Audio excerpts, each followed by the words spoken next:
Bom dia, igreja. Bom estar aqui, bom vê-los. O pastor Davi hoje, ele está ausente, porque o culto em celebração e ação de graças por mais um ano de aniversário da sua mãezinha. Então ele está lá na igreja presbiteriana de Bangu, acho que é isso. Inclusive ele vai pregar hoje, por toda a celebração que a igreja preparou para a mãezinha dele, tá? Mas nesse mês, nós estamos também celebrando o mês de aniversário da nossa igreja. São 24 anos de comunidade presbiteriana da Barra da Tijuca, a minha igreja, a sua igreja, e é muito bom vê-los aqui para essa celebração, para esse culto de louvor, de gratidão ao nosso Deus. E eu também queria agradecer a presença daqueles que nos visitam. Tá? Alguém está visitando pela primeira vez? Eu sei que às vezes é constrangedor essa pergunta, mas... Tá, então ninguém está visitando pela primeira vez, mas temos visitantes aqui que eu queria, se vocês me permitem mencionar, meu irmão Rodolfo, minha comadre Patrícia, meus compadres Márcio, Marilene, Érica, Cláudio. Então, são queridos que nos visitam e que... Amém. Seja bem-vinda, querida. Seu nome? Luciana. Bem-vinda, Luciana. O esposo do Márcio. Valeu, Márcio, por trazer a Luciana. Obrigado. Gente, eu queria manter esse espírito que a gente está de celebração, de comunhão, e meditar nesta manhã com vocês sobre o que nós somos. O que nós somos? Somos uma igreja, nós somos uma família, nós somos uma comunidade. E eu queria nesta manhã conversar um pouco com vocês, refletir um pouco com vocês, sobre o que é ser igreja. E o primeiro ponto que eu queria colocar justamente é isso, que a gente não frequenta a igreja, a gente é igreja. A igreja não são essas paredes bonitas aqui, o templo, a casa, a construção, embora tudo isso seja importante, né, para dar estabilidade, para dar uma posição, para dar um norte para a gente. Mas, quando a gente remete lá para os primórdios, a gente vai ler esse texto lá de Atos, na formação da igreja, naqueles seus primeiros dias, a gente vê que eles não tinham isso. Eles não tinham um templo. Ainda hoje existe uma igreja secreta que se reúne na China, nas catacumbas, nas cavernas, na Arábia Saudita, onde é proibido professar o evangelho, o cristianismo, o nome do Senhor Jesus Cristo. A igreja se reúne de forma clandestina, de forma escondida, em casas, como eu falei, em cavernas, em catacumbas. Ou seja, o ser igreja independe de um local físico. É um estado de espírito, é uma ambiência, é uma irmandade, é uma comunidade, é uma parceria que se constrói no tempo e no espaço, seguindo aquele que viveu, morreu e ressuscitou por cada um de nós. Então, vamos abrir nossas Bíblias. Essa tradução que eu trago aqui talvez seja um pouco diferente do que você tem, mas não tem problema. É o livro de Atos, Atos dos Apóstolos, no seu capítulo 4. A gente vai projetar, Fernando? Não. Vai? Pode projetar, então. Atos dos Apóstolos, capítulo 4. Vamos ler os versículos 32 e 33. Tá bom? 32 e 33. Quem já abriu diz amém. Quem não abriu diz, espera aí. Amém? Algum pera aí? Não, né? Então tá. E então, vamos ler primeiro essa versão que está projetada, depois eu leio a minha aqui, mas não muda muita coisa não. Como tá? Vamos ler juntos? E era o coração e a alma da multidão dos que criam. Próximo. E ninguém dizia que coisa alguma do que possuía era sua própria, mas todas as coisas lhes eram comuns. Próximo. E os apóstolos davam, com grande poder, testemunho da ressurreição do Senhor Jesus. E em todos eles havia abundante graça. Amém. Deixa eu reler aqui só para reforçar. A multidão dos que haviam crido era um só coração e uma só alma. Ninguém considerava exclusivamente seu o que possuía, mas tudo entre eles era comum. Com grande poder, os apóstolos davam o testemunho da ressurreição do Senhor Jesus, e todos tinham grande aceitação. Às vezes é difícil a gente imaginar o que se passava naquele tempo, né?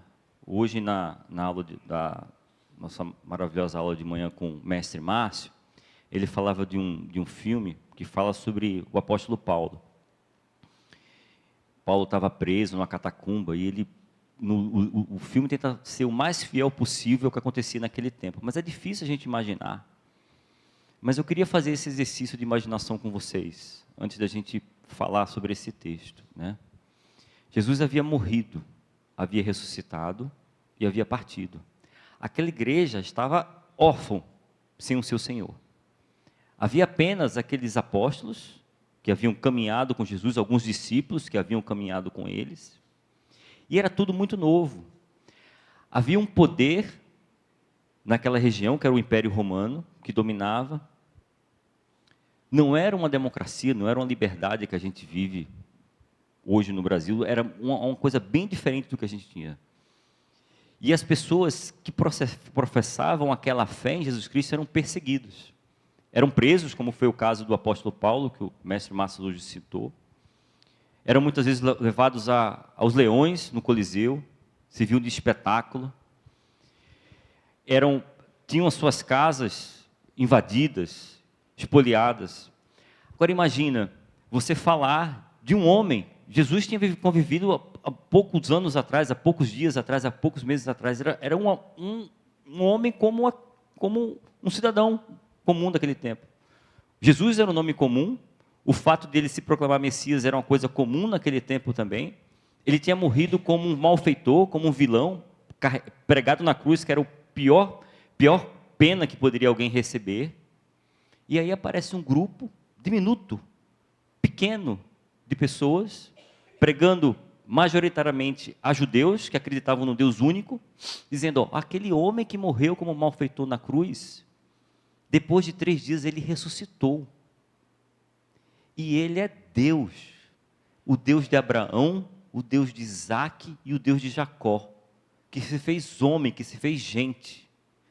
Ele multiplicou pão, ele andou sobre as águas, ele curou enfermos, ele ressuscitou mortos, ele conversou com prostitutas de igual para igual, ele tocou em leprosos, ele nos ama. E é esse Jesus que nós proclamamos, porque ele vivo está. Se essa mensagem ainda causa escândalo hoje, 2000 anos depois, imagina naquele tempo. Imagina naquele tempo. E esse texto fala que essa mensagem prosperou. Essa mensagem conquistou multidões de pessoas, não era isso que fala o texto? Da multidão dos que criam. Capítulos anteriores a esse momento que a gente leu, fala que Pedro pregou e milhares de pessoas se converteram. Que faremos, irmão, para alcançarmos essa salvação? E Pedro fala a mesma palavra que João Batista falou, que Jesus falou: arrependam-se, abram os olhos para essa mensagem. E tenham um recomeço a partir de então, com esse evangelho.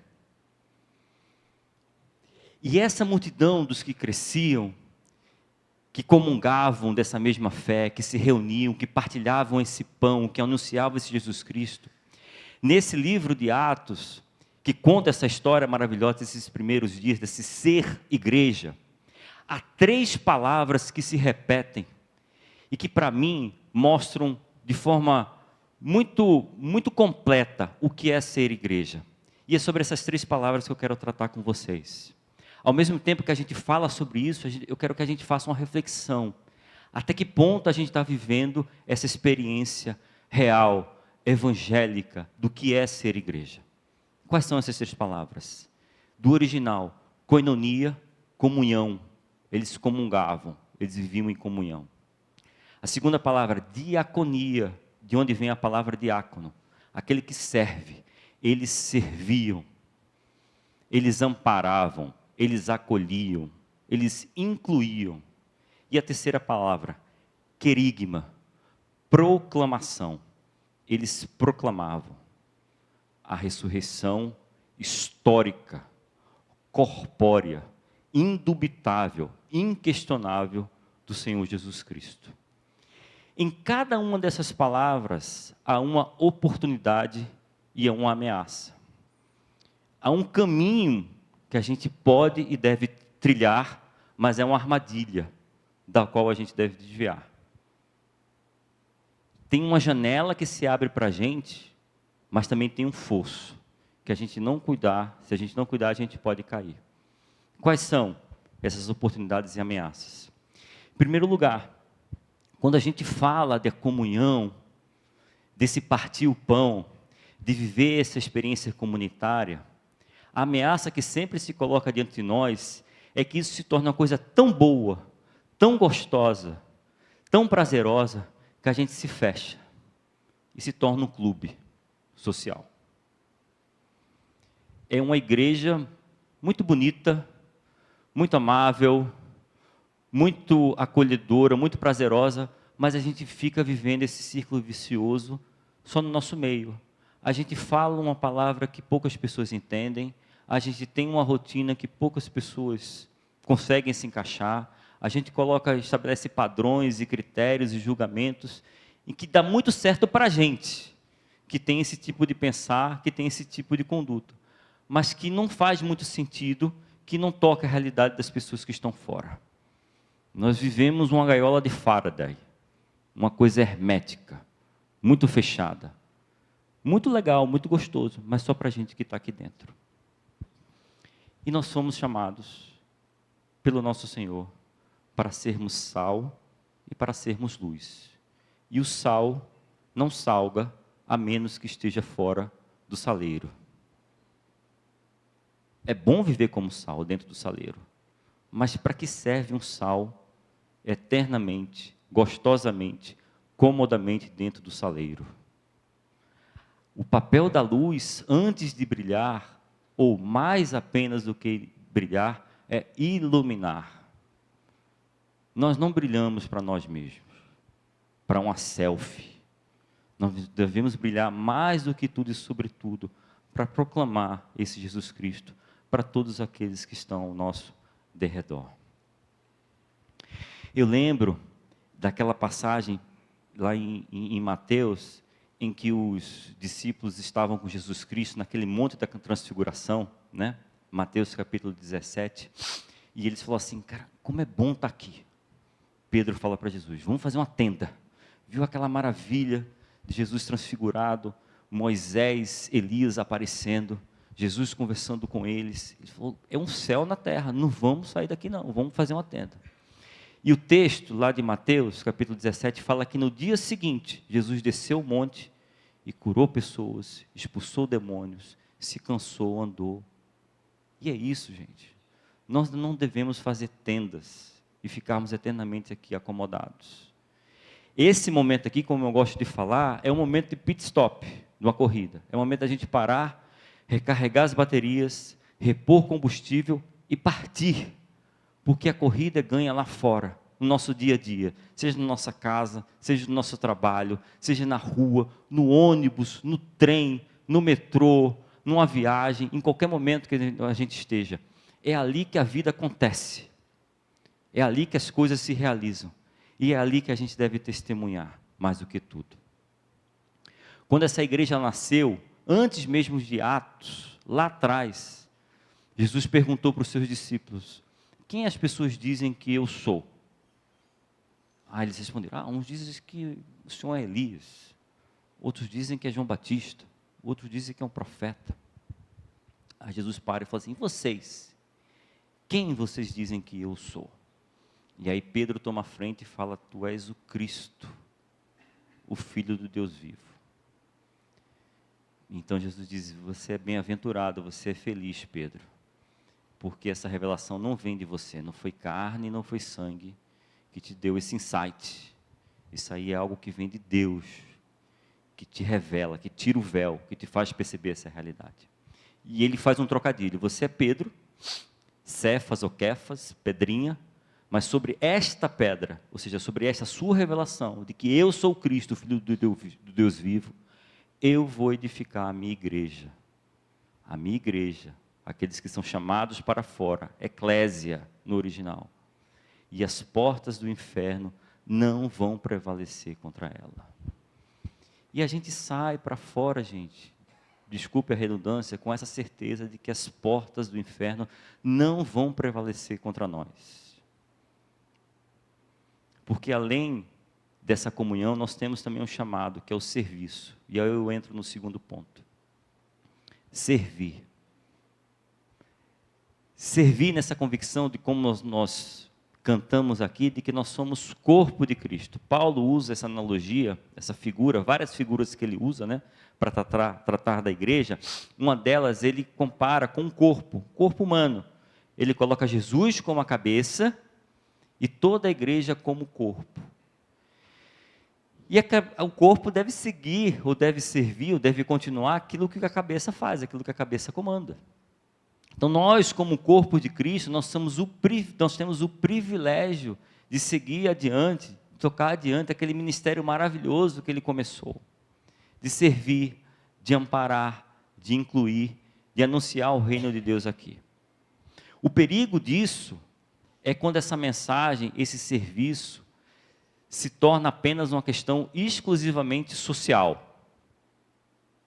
E a gente esquece que a gente tem uma realidade maior, superior, a tratar e a proclamar. Quando os ismos entram, Jesus era um cara de esquerda, Jesus era um cara de direita, Jesus era esse ismo, Jesus era esse aquilo. Sempre que isso acontece, a gente diminui o poder, a mensagem e o brilho desse evangelho.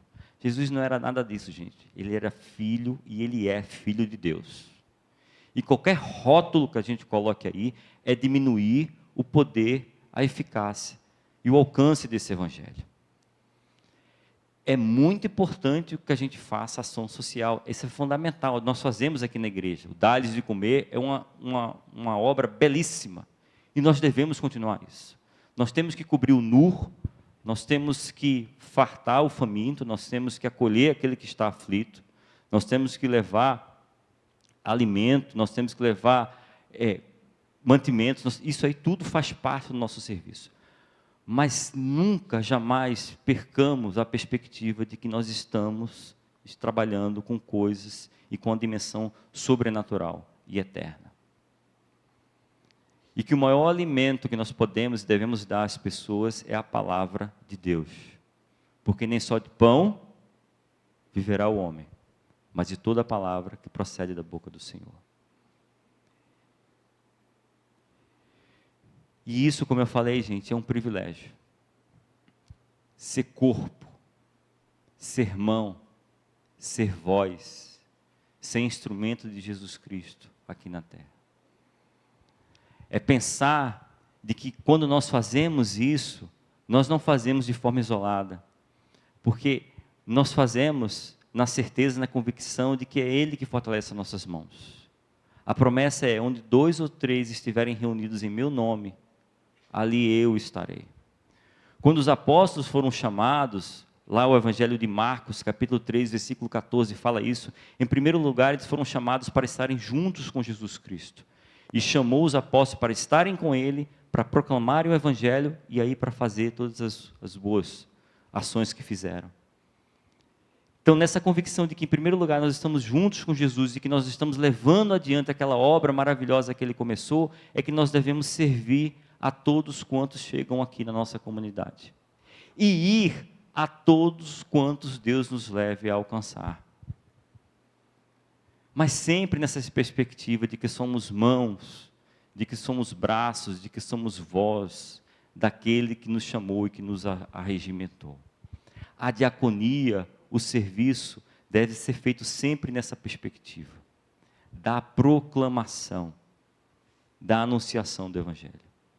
E aí eu entro no terceiro ponto. Os apóstolos proclamavam, testemunhavam aí a palavra martíria, de onde vem a palavra Marte. Eles testemunhavam e proclamavam até as últimas consequências. E proclamavam e testemunhavam como? Em primeiro lugar, com esse serviço, né? Nas palavras de São Francisco de Assis, pregue o Evangelho. Se necessário, use as palavras. Porque a pregação, gente, ela nunca deve estar dissociada da nossa ação. Há que ter um alinhamento entre aquilo que a gente pensa, aquilo que a gente pratica e aquilo que a gente fala.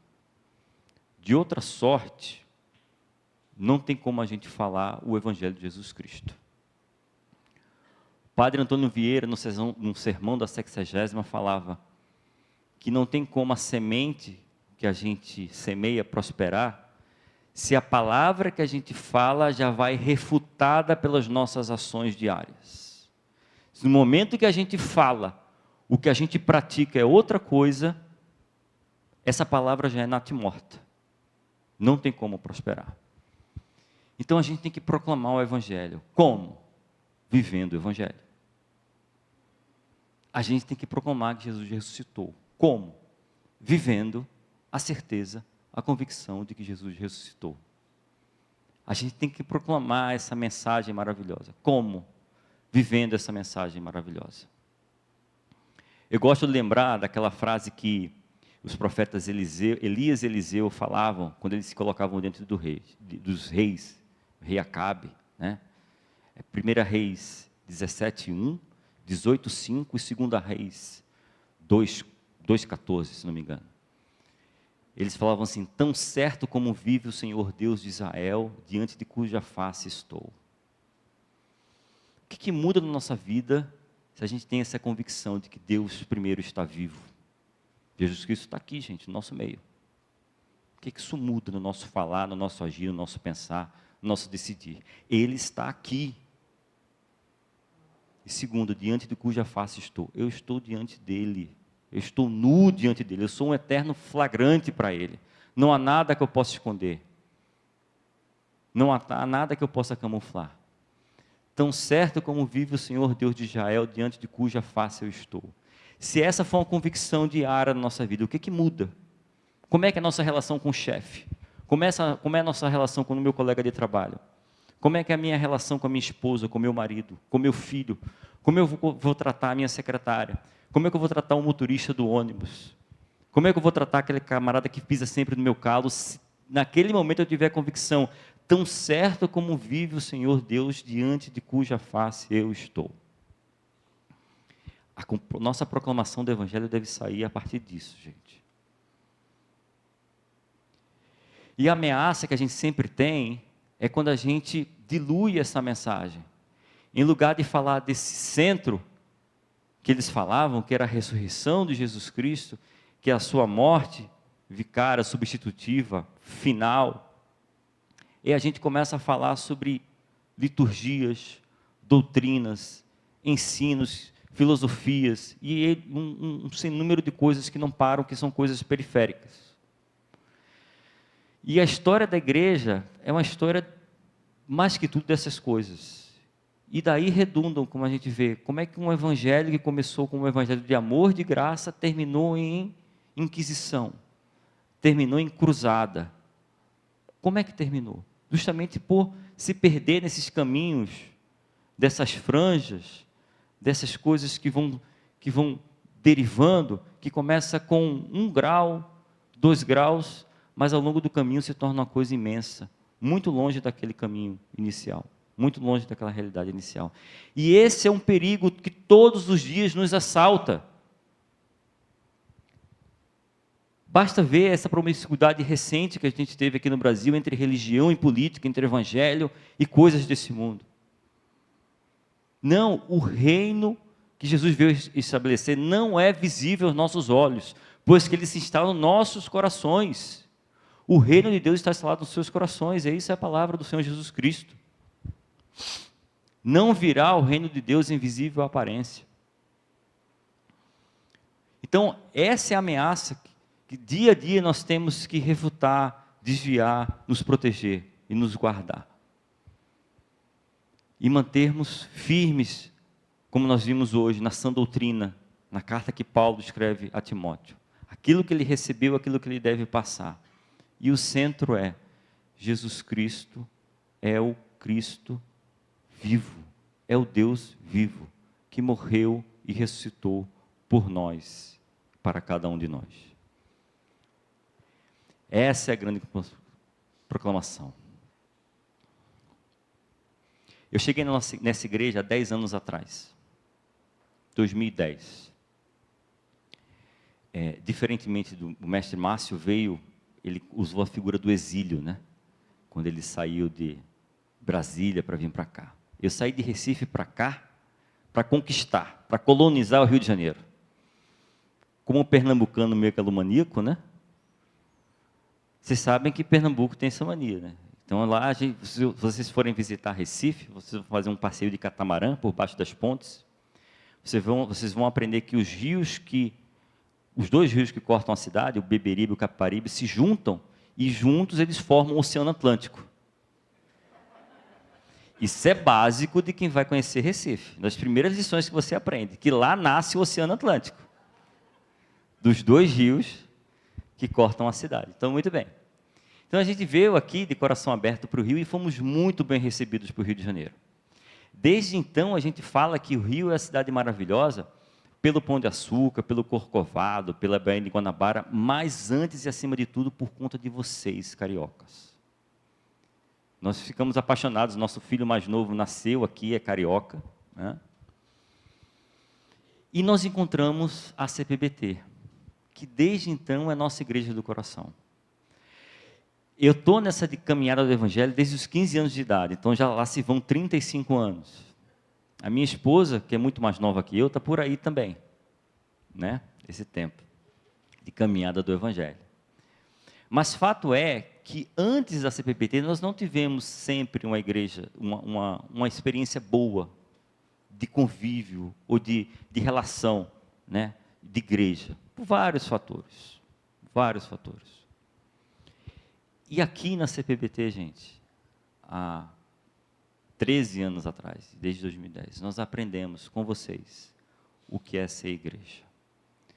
Por isso, essa minha mensagem é uma declaração de amor à CPBT. Para que sejamos cada vez mais essa igreja que comunga, que tenha comunhão, mas que não é uma comunhão que faz desse lugar um círculozinho fechado, um clubezinho fechado. É uma comunhão que tem na centralidade da pessoa de Jesus Cristo, sabendo que a nossa primeira missão, a nossa primeira chamada é estar em comunhão com Ele, e a partir dele, alcançar todos aqueles que Ele for trazendo para a nossa rede. E alcançar todos aqueles a quem Ele nos leve. Com a linguagem boa, com a linguagem própria, com a maneira mais inclusiva que a gente puder, sem julgamentos, sem preconcepções, sem fazer triagem. Vocês lembram daquela passagem quando as crianças ou outras pessoas queriam chegar próximo de Jesus e os apóstolos queriam fazer triagem? Jesus disse: não, para com esse negócio, deixa eles chegarem até mim. A nossa função não é fazer triagem. Nós não somos pedágio, cancela do reino de Deus. Nós devemos ser porta aberta, escancarada, caminho, ponte, janela, para que as pessoas cheguem, pulem nesse barco, entrem. E em segundo lugar, para que nós continuemos, assim como acontece no Dá-lhes de comer, servindo, na perspectiva de que nós somos mãos, voz, instrumentos, representantes, chamados, escolhidos, qualificados por Deus, para amarmos assim como Ele amou, para acolhermos assim como Ele acolheu, para ampararmos assim como Ele amparou. Na perspectiva de que nós estamos aqui para servir, sal fora do saleiro, luz que ilumina. E por fim, que jamais cansemos, que jamais nos envergonhemos de proclamar o Evangelho puro, simples e santo de Jesus Cristo. De que Ele é Deus, que se fez carne, caminhou entre nós, fazendo bem, morreu contado como ladrão, mas ressuscitou ao terceiro dia, e vivo está, assentado à direita de Deus Pai, de onde há de vir a julgar os vivos e os mortos. E pelo seu Santo Espírito, Ele aqui está, se fazendo presente, consolando, amparando, nos energizando e capacitando. Essa é a boa nova, gente. Essa é a grande mensagem. Uma mensagem que tem rosto, que tem cheiro, que tem cabelo, que tem carne. Jesus Cristo, homem, Filho de Deus, ontem, hoje e eternamente. Amém.